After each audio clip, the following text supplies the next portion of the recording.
Have you ever thought about how the place you feel safest, the place you call home, could suddenly become the most terrifying place you've ever known? Well, this is the story of a man named Ayan, who thought his apartment was his sanctuary until one night everything he believed about safety was shattered. Let me tell you what happened. Ayan lived a quiet, solitary life. He wasn't the type to go out much, preferring the comfort of his home after a long day of work. His apartment was simple, just enough space for him. It was the perfect place to unwind. But that night, something didn't feel right. It started with the wind. It howled outside his apartment, rattling the windows and creaking the door frames. Ayan sat in his living room, sipping on a hot cup of coffee, scrolling through his phone. But the silence around him seemed too heavy, too thick, like the air was holding its breath. Then, the sound came. It was faint at first, like something scraping against the floor. Ayan's heart skipped a beat. He lifted his head and looked toward the hallway, his eyes scanning the dark corridor. There was nothing there. Must be the wind, he thought, trying to dismiss the feeling creeping up his spine. But then it happened again. The sound grew louder. This time it was unmistakable. A door creaking open, the kind of sound that sent a chill down your spine. Ayan's heart began to race. He stood up slowly, his body tense. He walked to the hallway, each step echoing in the stillness of the apartment. He checked the front door and all the windows. Everything was locked. Everything was fine. But still, something didn't sit right.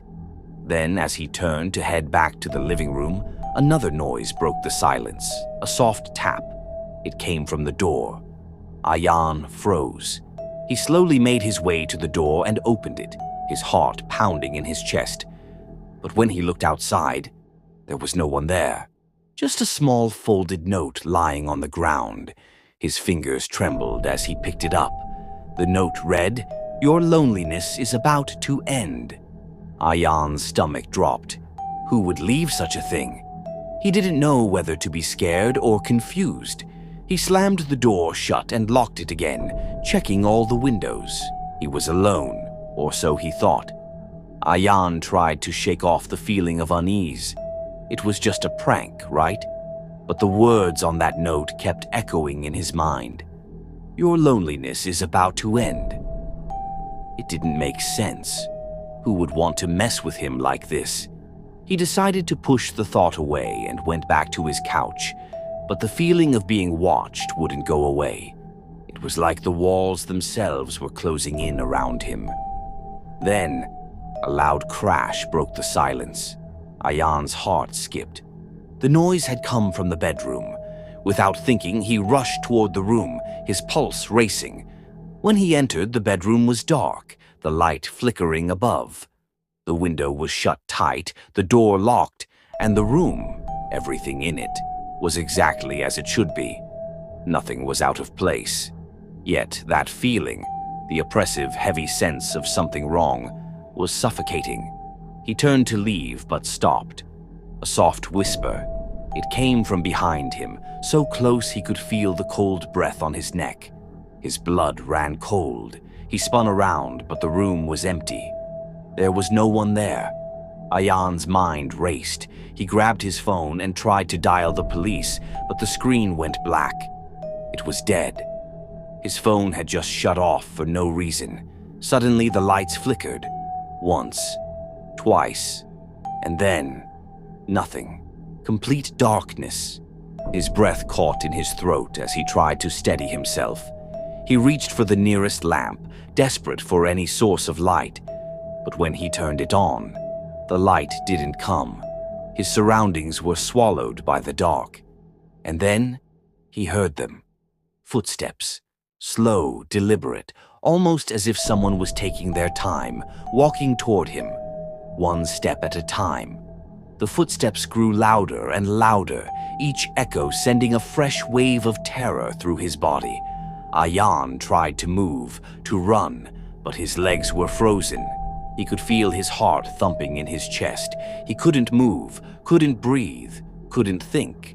His mind was spiraling, but when the footsteps stopped right behind him, Ayan couldn't look back. His body felt paralyzed.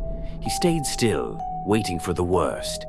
And then he saw it, a shadow, a tall, dark silhouette in the corner of his eye. It moved closer, coming toward him. It wasn't like a shadow of a person. It was something different, something wrong. Its shape wasn't human, but it had a presence, and it was getting closer with every passing second. Ayin opened his mouth to scream, but no sound came out. The shadow inched closer, stopping just inches from him. It was cold, like the chill of death itself. For a moment, everything was still. Ayan couldn't move, couldn't breathe. And just when he thought he might collapse from fear, the shadow disappeared. Just like that, vanished into thin air. The room was silent. Ayan collapsed to his knees, his hands shaking uncontrollably. Was it over? Had he imagined it all? He didn't know. But as he reached out to steady himself on the floor, he saw something. A note. The same note from earlier. But this time the words were different. "You're not alone anymore." His blood ran cold. The words seemed to crawl off the page, digging into his mind. He couldn't breathe, couldn't think. It was like the walls were closing in on him.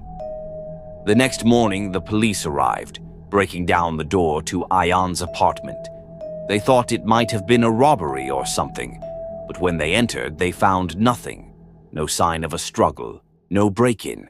Everything was in its place, except there was one note on the table. It read, "Loneliness is now your fate." What if the place you call home isn't as safe as you think? What if something, or someone, is already there, lurking in the dark?